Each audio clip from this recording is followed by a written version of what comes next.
Good evening, everyone. Welcome to the RedRoom. I'm Heather Carlisle, and I am here. My goal is to mentor you with the things that I find valuable, that I teach and share in my private practice office and in the workshops and talks that I give.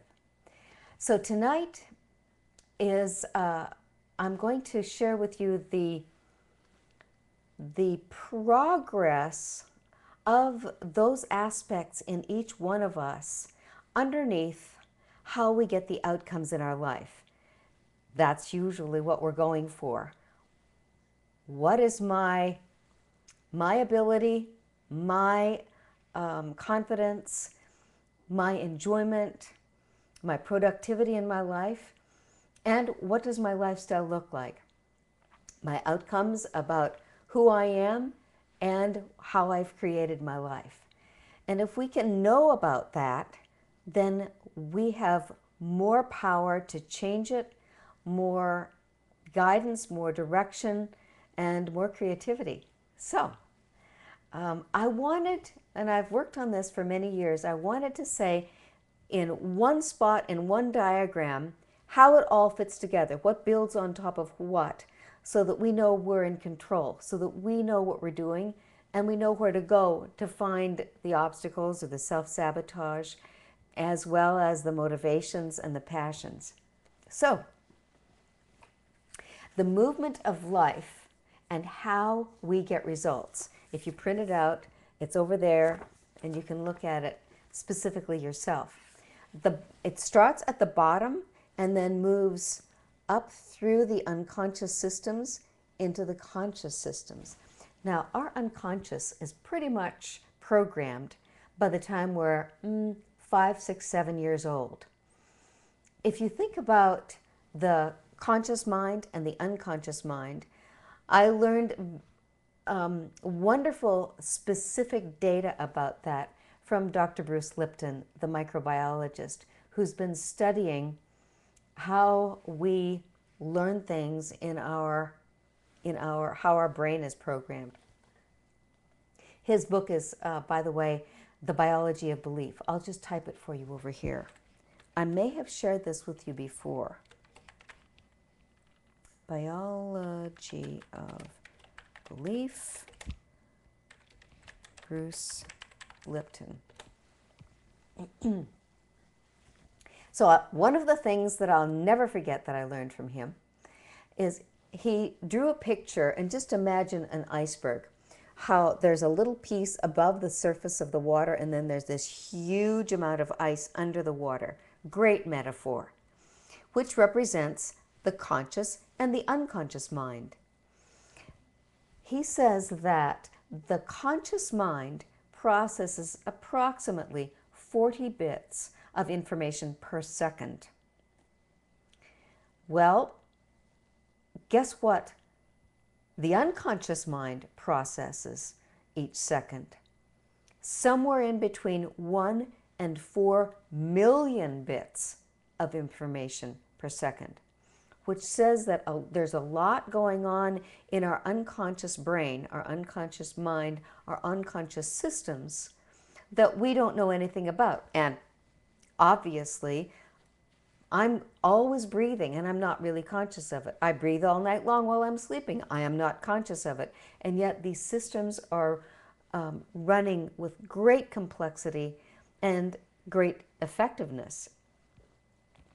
So he says that what we've discovered is that that huge unconscious system that runs so much of our bodies, our minds, our feelings, is a right-only memory, which means when we learn things in our brain structure that are in the unconscious systems, they are written in, that space is filled up, and it's never reprogrammed. It's always the way it was when it was written, and it's written by the time we're 5, 6, 7 years old, which means now I pay much greater attention to how I talk to and interact with small children. They are learning Every second they're inhaling like little sponges. And so much is going to determine how they are for the rest of their lives. Not to say that we're not, I wouldn't be here mentoring and teaching if we weren't able to change and grow. So I wanted to share with you how important our unconscious, how huge our unconscious systems are.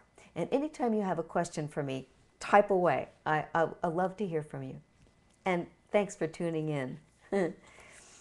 So right down there at the bottom of the unconscious system, we've got our essence, the true essence of who we are, our spirit, our desire, our will. I think that the will, this strong energy in us, which is like, it's attached to desire. The will, the desire for something. And that is foundational in the essence of being human. And that it's not a feeling, it's not a thought. It's way down there in the pure essence of who we are. And that energy, that essence, that infinite part of who we are, most of us call spirit, our spirit. And the metaphor that I love for understanding spirit is that part of me, which is spirit, is to the essence of the Creator, of God, of all life, as a drop of water is to the ocean. That I am connected to all that, I am immersed in all that, and yet I am an individual, complete of myself. So to me, that's the pure essence, foundational desire and wishes and hopes, and the will to move forward, to move towards those. So that drives everything that we have. Then built on top of that, our biology. We need to stay alive in this world. We need our bodies to get what they need. And that's part of our instinctual systems. We're hungry when we need food. We're tired when we need rest. We have certain needs that must be met. And when we look at the hierarchy of needs, Maslow's hierarchy of needs, there it is right there.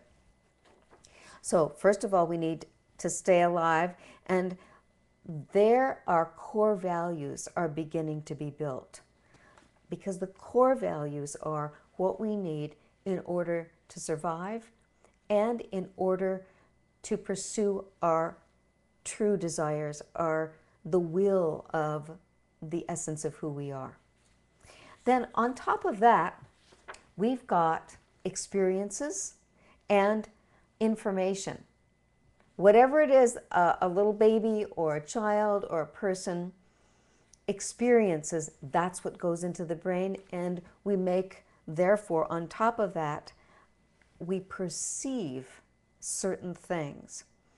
And Dr. Lipton says the biology of belief is that what we become and how we perceive ourselves and life, those things are all based on our perception, what we perceive, what it is that we experience. So our experiences are those things that are going to then educate us, give us the information that our perceptions are built on top of. Then, depending on what we're going to be experiencing, if you think about your culture you were born into, how your mom or your dad or your grandma or the people around you took care of you, what your home was like, what your parents did and how you experienced the world, all of those then affect your feelings. They affect whatever it is that scares you, and therefore your beliefs about what's frightening, what's happy, what's good, what's doubtful. And then beliefs on, so for example, if we look at those 6 basic fears, they come from all of these things down here. So the very first basic fear is the fear of being endangered, insecure, and deprived, which means not getting enough to eat, having our bodies threatened, our life threatened, or our access to the things that we need in order to stay alive being threatened. So this is the essence of us that either is developed as a survivor because there's a threat, or as a contented protector. Excuse me, a contented protector where we protect ourselves and the other things in life. We're contented because we get our needs met, and we then have the perception that it's natural to get our needs met, and we can be contented with that. However, if there are certain things that endanger us or convince us that we don't always get what we need, maybe we don't get enough to eat, maybe something happens where we're not held and we're scared and we're wet and cold and not contented, not happy, then we're going to build a belief, a system of beliefs that sometimes it's good, sometimes it's dangerous. And then we build the next thing on top of that, so that at that point then our ability to trust is not absolute. It's going to be compromised. So on top of our beliefs, our opinions about life, the next thing is we create coping mechanisms, defenses, and habits to care for ourselves. And as time goes along, those become more and more unconscious, how they run. We're looking more into what's in the conscious state. So then, built on top of those coping mechanisms, those habits, those defenses, so that we take care of ourselves, then comes the sense of personality. How I relate to the world, what I like, sense of who I am, where I belong, what I'm good at, what I'm not good at, the kind of people I like, where I want to live. So our personality and our identity then are built around all of those experiences, all those things that give us thoughts and feelings and perceptions. And then we move into the conscious world. And that's where you and I as adults live, where the conscious world is. And you know that old underlying formula, and I've shared this with you before, and perhaps you remember it, about our thoughts and our feelings. And then there are many other teachings in the world right now that say the secret is, the power is, the true place of getting what you want and what you need are all focused around what it is that you think. And that's why I'm so fascinated by teaching mental agility, because the pivot point from my viewpoint and what I know about helping us be all we can be and get a life that we really like is always coming right back to the same place. What is it? How is it you're thinking? So,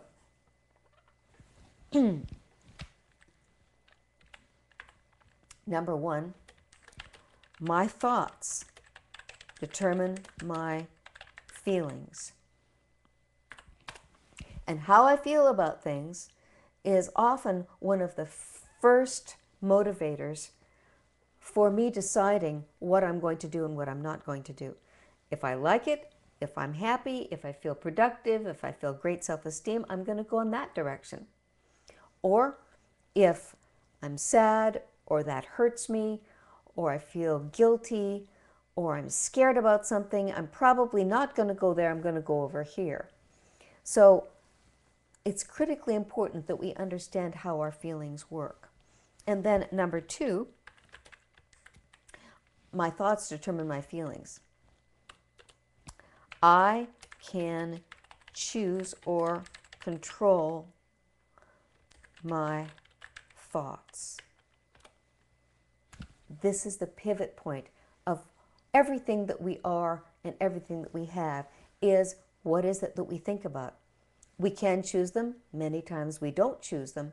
Many times we don't know how to choose anything different. And so, therefore, I can, in essence, choose my feelings. And guess what? I can also, therefore, choose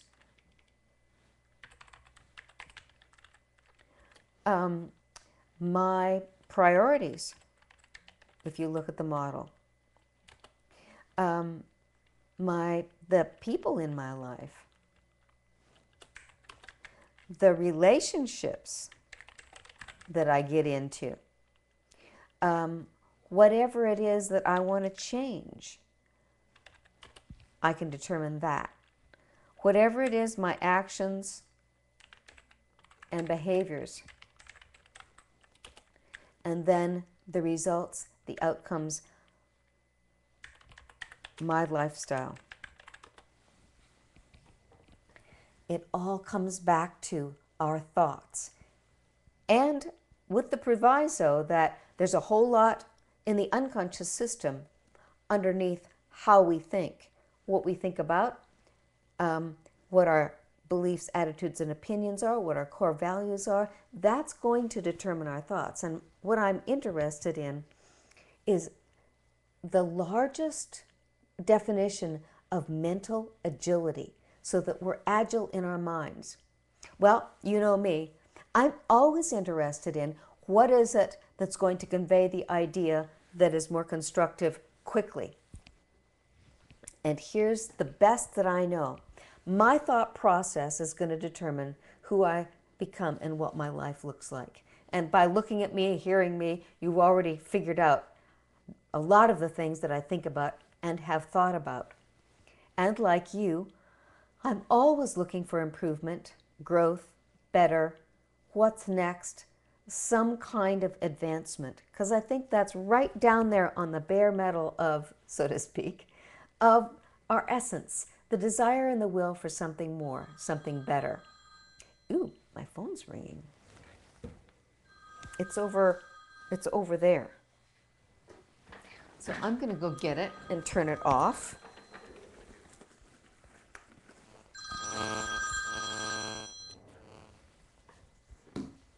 Excuse me. Sorry about that. Okay. So now, and type me any questions if you got them, okay? So now, the best metaphor I have for how adroit we are, how creative, how healthy, how agile we are with self-mastery is ways of thinking. Now, there are somewhere between 20 and 30 or 40 different intelligences. In my research about intelligences, fascinating lists have come to the fore. And yet, you don't need to know about an intelligence in order to improve your thought process. So I want to have you consider, if you, at this point in life, and then think about other times of your life, if you use the metaphor of a building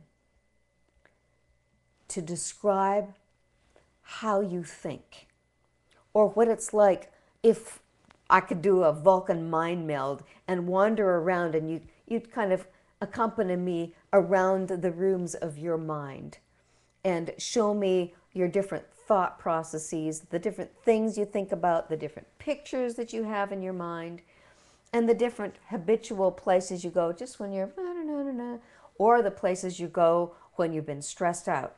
So, what kind of a building would represent that?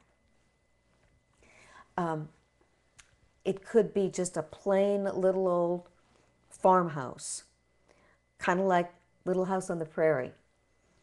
It could be a mobile home.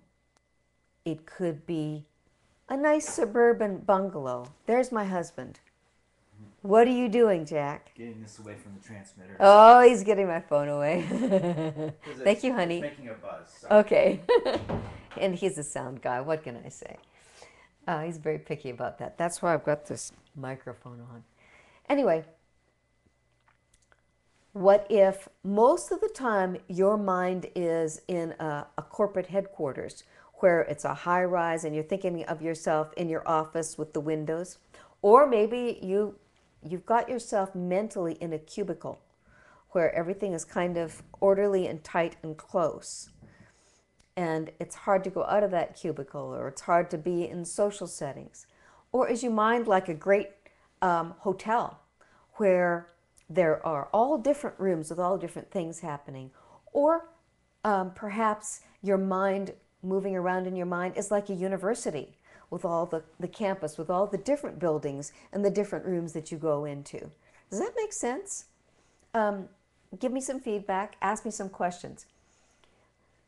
I'm interested in having my mental space and my thought process the best it can be, which means I don't want to kind of limit myself to one room in a house or a tiny little house.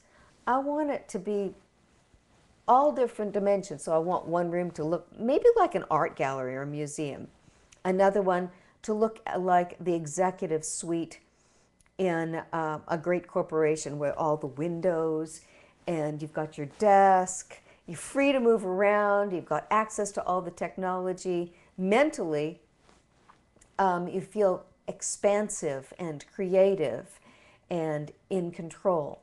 And then maybe a nice little ski lodge up in the mountains where you feel cozy and there's a fire burning and wood paneling and something that where you just go to relax and feel safe and cozy.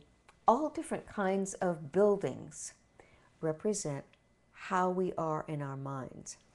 And I don't know about you, but sometimes I catch myself closing in my thought process, where one of my old coping mechanisms or behaviors that is a compensatory behavior. It's an old habit that I go there in my mind. And I think of that as going in a small corner and kind of going around and around in a circle. It's not particularly pleasant, but I really think I'm getting something done. Do you ever experience that where you're doing something repetitive and you're just counting in your mind? And I catch myself doing that every once in a while. It's like counting. I wonder where that came from. Partly from learning to be a musician, where I usually count in eights because of a musical measure. And I'm thinking, where am I in my brain that my brain is just automatically counting in eights? Doesn't feel like a very mentally expansive place to be. Kind of like just chasing your tail. So tell me, those of you who are my viewers tonight, do you have a metaphor for the kinds of thought patterns you get into? Usually some kind of a building. I also use the metaphor of like a road map,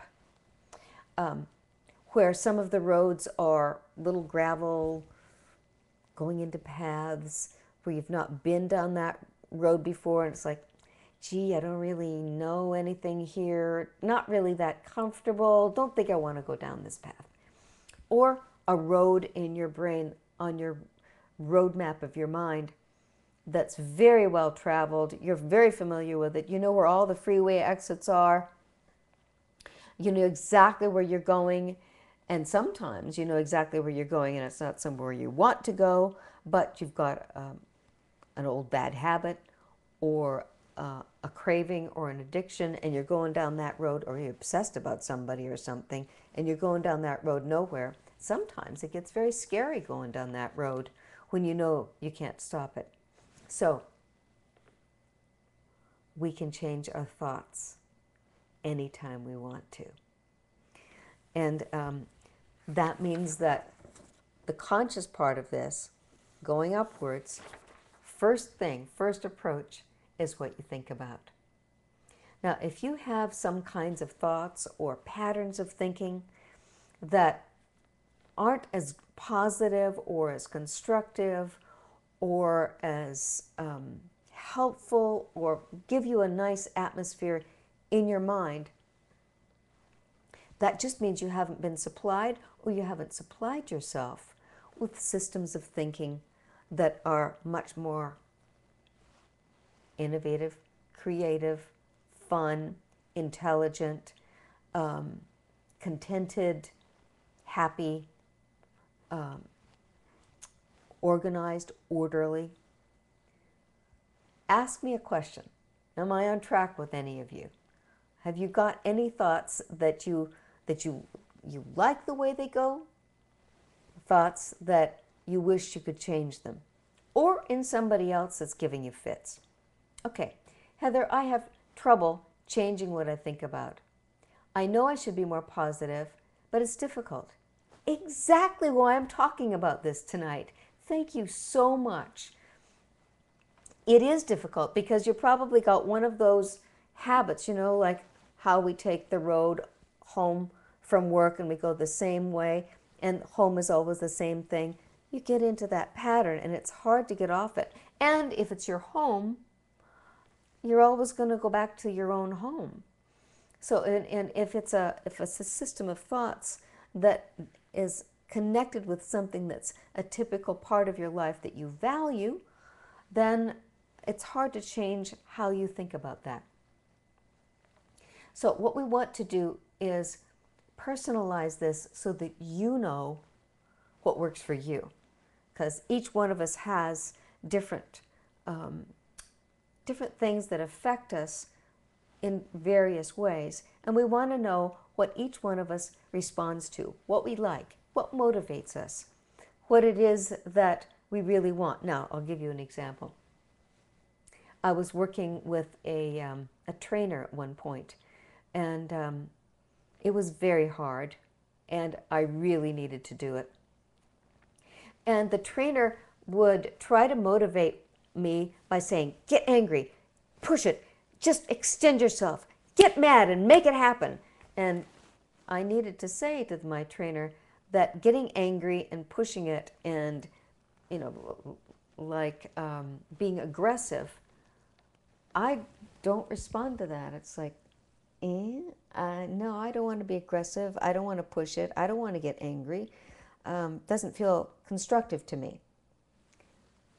What I did express is that what I respond to first thing is what's intelligent, what makes sense to me, what adds up that I can say, yeah, that works, that's reasonable, I can believe in that. So I needed intelligent information that said, this is why you need to do this, because if you do this, this happens. If you don't do this, this happens. Oh, I get it. Okay. If that's the case, this is what I want, I'll do that. So I know that I respond to what's intelligent, what adds up, what's reasonable, making sense of things. Other people are going to respond to, like, for example, if it has to do with fitness, a picture of a certain dress or a certain sport looking a certain way, where you have images and pictures, and that's the goal that I'm going to reach. Now, I don't really respond to that very well. One of the things I do respond to is when somebody's working beside me, and we do this in partnership. We do this as a team because I really care about people. And if that person shows up to say, come on, let's go for a walk, I'm not going to say, no, I'm not going. I'm going to be accountable and answerable to that person because I care, and also because I care about what I want to do. But having another person, because I know that I'm one of those personalities that is accountable to other people because I respect them so much, I'm going to use that. So if I want to make sure I stay fit, it's much more effective for me to have a class that I go to where I'm accountable to that, rather than having to work out all by myself, because I'm such a people person. Let's see. I see what you're saying. So how do I find out what works for me, myself? Exactly the question. So first of all, When you want to figure out what's going to work for you, what's going to motivate you, we want to know what you care about. So if we go right down into the bottom here, what it is that, if we go underneath personality and identity and find out what makes your personality and identity unique and what it is that's true to you, we're going to go down underneath the habits, underneath the coping mechanisms, underneath the defenses, because those are built on what we don't want, into our emotions, fears, attitudes, beliefs, and opinions. So that means what we perceive that we want to go towards and what we perceive that we want to go away from. We want you to figure out a long list of things that you want to go towards, things that are attractive to you, things that you believe in, things that you like, things that you're good at, places where you feel, yeah, this is me, this is naturally me, this is where I belong, this feels like home, this is easy. You know, when you find a good friend or when you find your beloved, somehow or another there's something like, I've come home here, this feels right, this feels good. So we want you to be very clear about all of those things. It may take you a while to create a list or a concept around those things that are really important to you, that bottom line, that you care about. Things that, and when we care passionately, it's things that we love. Okay, so what is it that you really care about? What is it that you believe in? What is it that you love to do? What is it that's kind of easy for you, and you like it? What is it that makes you feel kind of happy, kind of or funny? So share with me a few, if you would please. And anybody else chime in. What is it that you like? And then we can use those as tools, because that's an entry point. That's an open doorway. So what is it now? Eating too much. I'm asking you what you like, even though I know I shouldn't. That's a good one. It's a very good one. So that says that you like food, and another part of that is food is usually easily accessible, at least on this continent. Other continents, food may not be easily accessible, but it's everywhere for us. And there are actually 17 different psychological scenarios around being fat, gaining weight, being overweight, eating too much. So I care about well-prepared meals, but I overindulge. Now that can be a habit where it starts out with you're hungry, naturally hungry, and so you eat something. And if you don't eat correctly, you probably eat too fast and too much, and then at some point feel too full, rather than like you're now nourished and not hungry anymore. One of the 9 basic lifestyle habits that National Geographic has found in terms of people who are healthiest is the 80% rule. And this is only eating 80% of what you want. And that is one of the things that helps us be healthier. So you've identified something that you've got a bad habit, a very bad habit, eating more than is necessary, and also probably eating more than 100%. So you're going to need a system of eating that changes, because obviously we all need to eat and we all need to be healthy. So I'd recommend that you research different systems of changing your patterns around eating.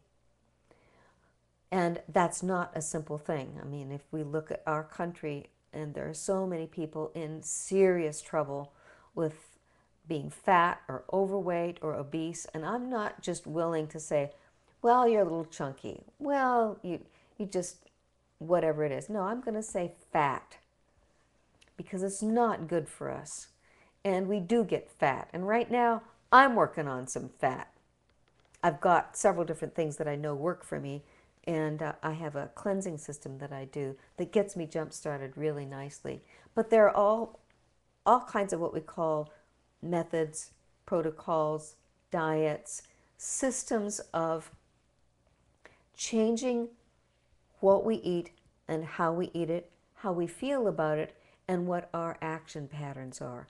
Because if you're eating too much, somehow or another, that action pattern needs to be interrupted and stopped. One of the tips that the National Geographic gave was the people that are healthiest with their eating are in Asia, and he was saying that one of the things that guarantees that is they make very small servings on very small dishes. So they put a small serving, and each person gets served that, and then the dish is taken away. And then another small dish with another small serving on it.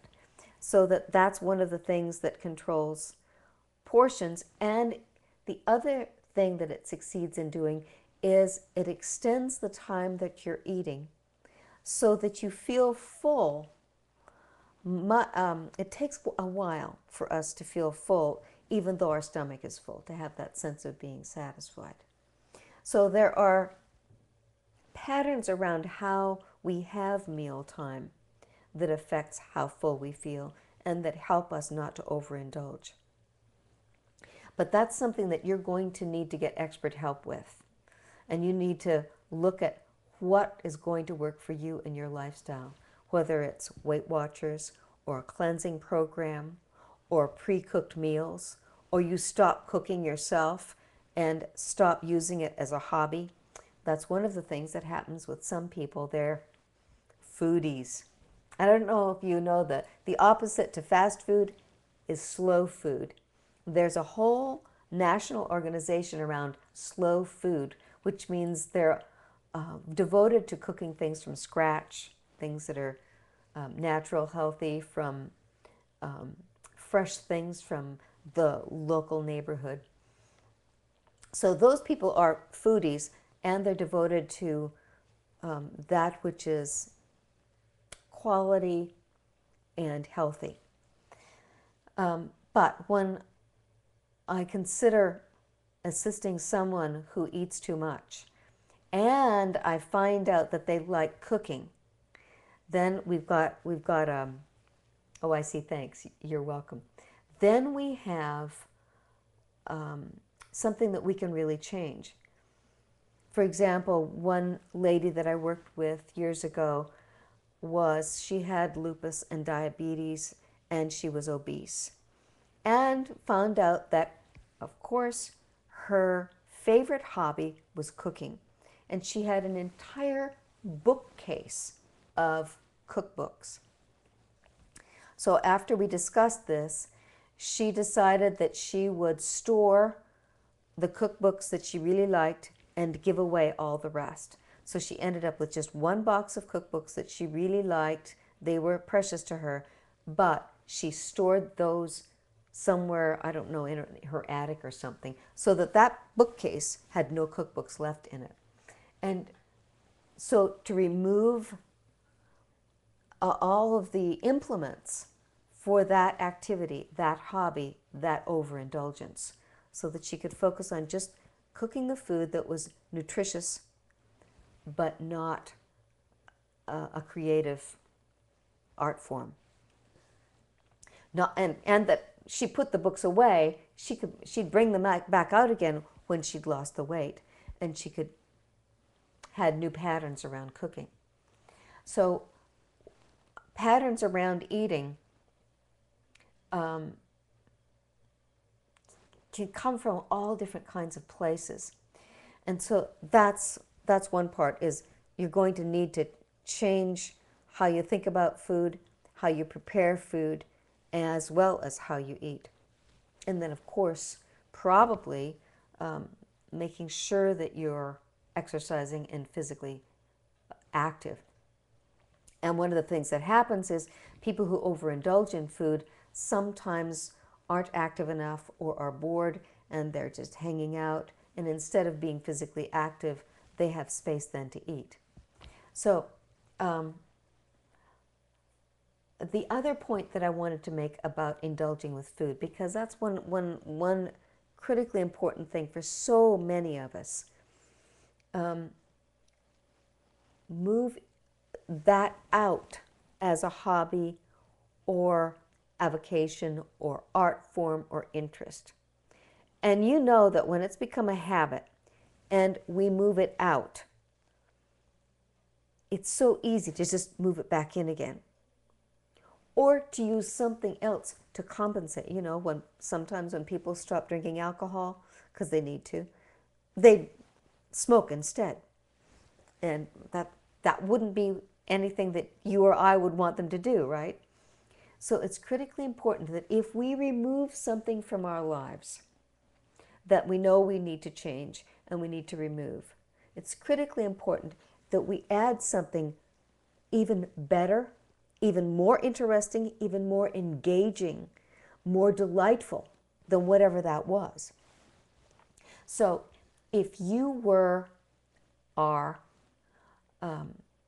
like you said, I care about well-prepared meals, maybe you need to step it down a notch so that they're well-prepared but very, very simple.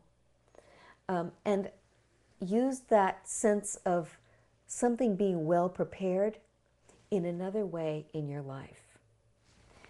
I know that when I have a craving for an indulgence, it's usually built on taking care of myself in some way. Maybe I haven't taken a break. Maybe I've been working too hard. Maybe I've been bored or haven't, whatever it is, there's something that we are craving. And oftentimes, we're not really in touch with what that might be that would fill that spot of what we're craving. And that's when I recommend that people do a passion list. Go through all kinds of things and find out which of those things are interesting to you or really exciting to you.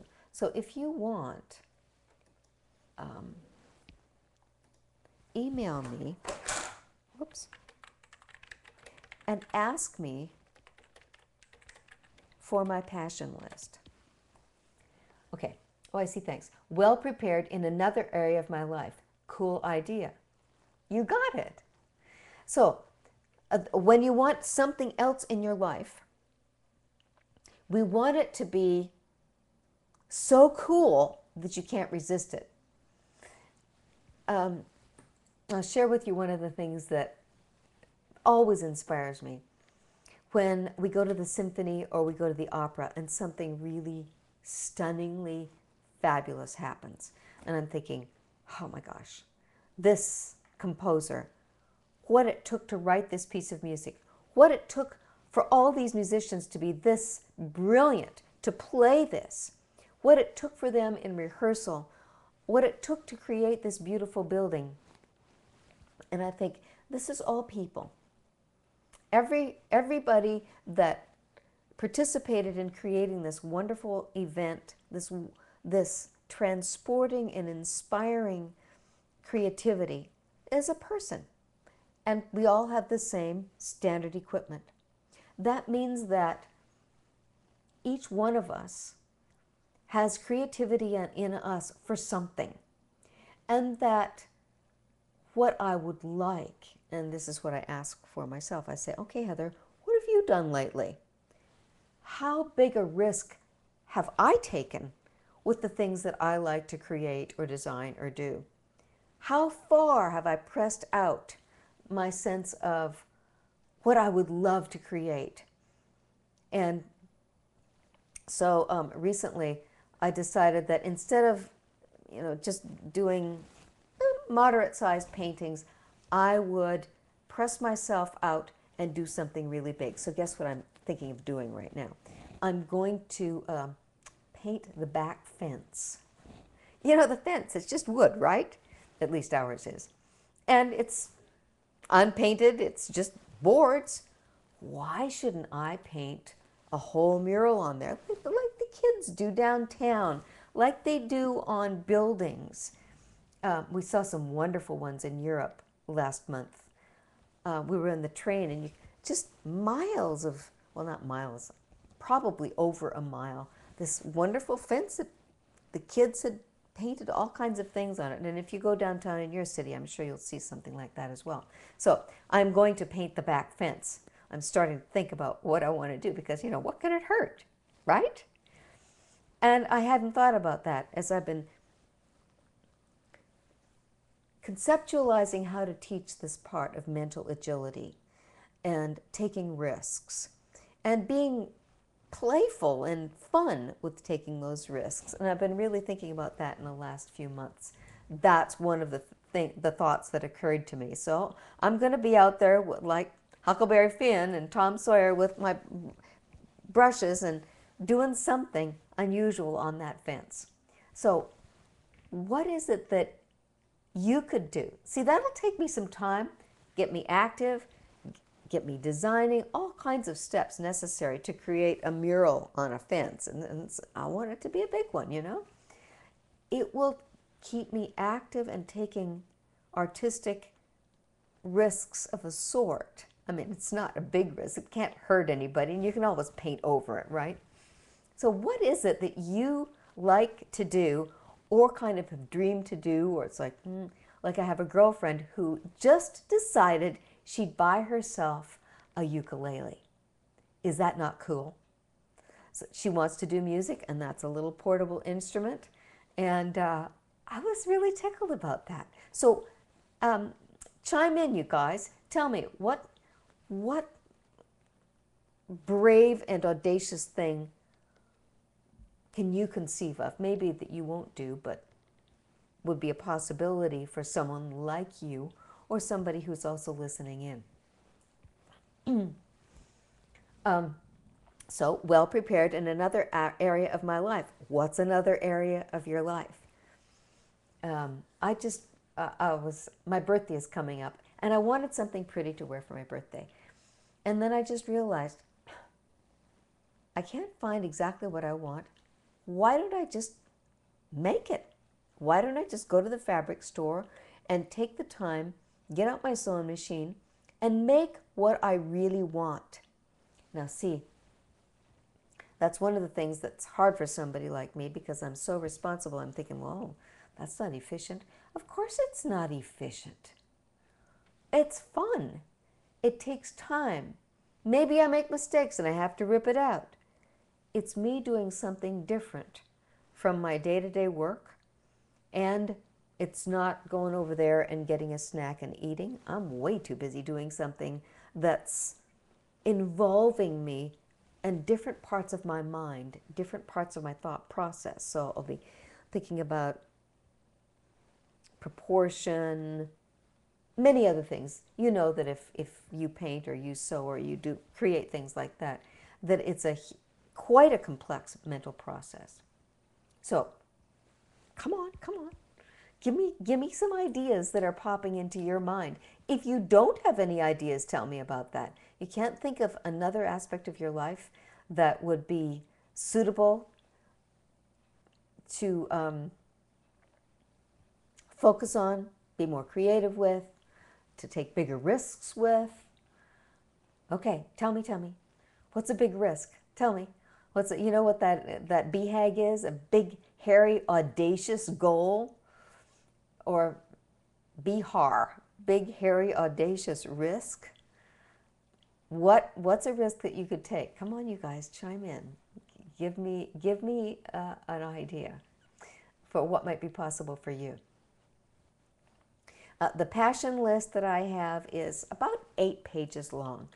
And if you would like that, it gives you ideas for all kinds of things. Most of them you probably don't care about. Some of them you're saying, oh, I forgot about that. I last year what I asked for my birthday is a Dremel moto tool. I don't know if you know what those are. It's it's kind of like a little drill motor, but it has little bits and cutters and wheels on it where you can work with wood or metal. And what I want to do is do some carving on mother of pearl for jewelry and such. That kind of a tool is like, ooh, ooh, ooh, I've got some ideas. Oh, this is cool. And then you get yourself involved with something that's not what the ordinary rule of thumb of your life is. Sometimes if you've got kids, the bigger risk is, I'm thinking about when our daughter was in the marching band. And the risk for me to take was, okay, I need to be a band mom. And going out there and volunteering to be in the pit and help the kids move the instruments on and off the field when they were performing. That was very different for me. It was taking a risk. I had a fabulous time, and now I'll forevermore know what it's like to be a band mom. So, any ideas? Come on, you guys. Somebody type me some ideas. I want to know if you've got some risks. The other place that I know to go to find things that keep us thinking differently and doing things differently is your local Barnes & Noble magazine rack. The magazine rack, those are periodicals. They're published regularly, which means people are interested in that over and over again and regularly. I went into my local Barnes & Noble and I photographed every one of those bookshelves. And then at home, after looking at the photographs, I made a list of all the different hobbies or interests that were right there on the bookshelf. And there were somewhere around 250 different topics. That's one way that you can noodle around and just check yourself out. If you don't want to eat too much, you need to be doing something in your life that's more interesting, more involving, and more complex than food. Which means while you're eating, if you've got something planned to do afterwards, you're not going to continue to eat. You're not going to overindulge. You're going to go in the direction of getting the dishes done so that you can get onto that fun project. Okay, you guys, you're not coming up with any risks. Do you know anybody that's taken a risk add some quality of life so that they're improving that which is up here in your lifestyle outcomes? So notice it's first of all what you think, and that's what I'm doing as I'm sharing thoughts with you, hopefully inspiring new thoughts that you have so that you set new priorities and goals. You've got a new priority in what food you buy and how you prepare it, and you've got new goals in terms of, oh, I'm going to do this as well, rather than make that a hobby. This is a goal. So right now, one of my goals is to use my Dremel Moto tool to create something I've never created before. That then also is going to determine which people you're around. So if you go to a class, or if you involve yourself in the same thing, the same sport, or the same hobby somebody else is doing, you add people to your life who are not thinking, in your example, who are not thinking about food, but they're thinking about creating a quilt. Okay, I'm thinking maybe focus on developing a new well-prepared or well-prepped wardrobe. Ooh, that's exactly the thing. Yes, it's exactly, and that means if you're more interested in a wardrobe than you are in food, and most of us are, to take the time to research that. There are experts who help you with your wardrobe.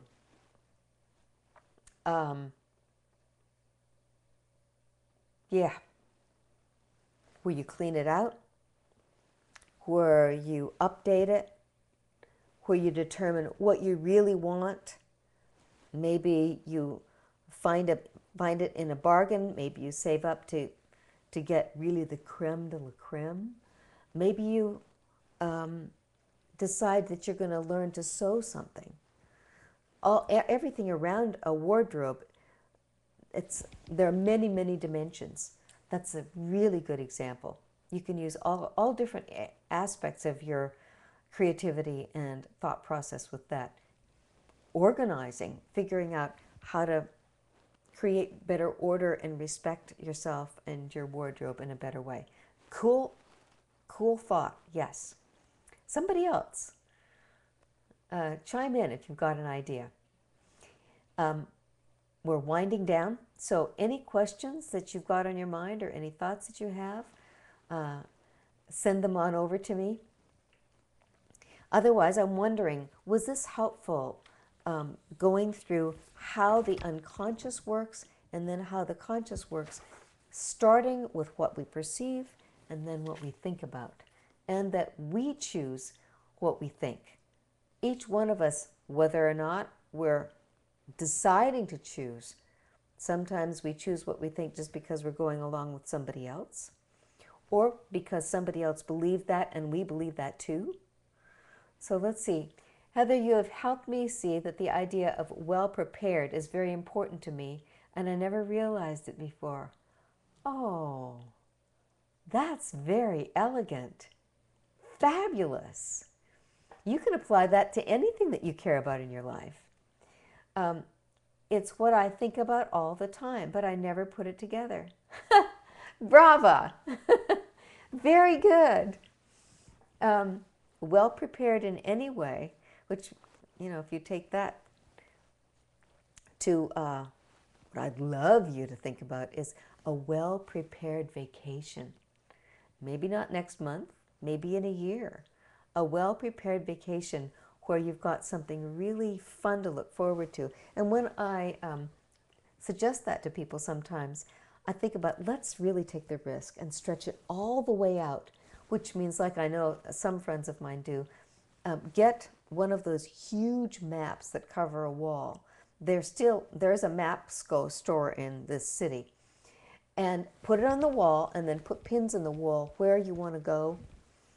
Research it online, go to Half Price Books, tear pictures out of, whatever it is, to begin to be creative about building the thoughts and the pictures and the ideas in your mind, how your thoughts of then end up creating your goals and the outcome that you want, the lifestyle that you have.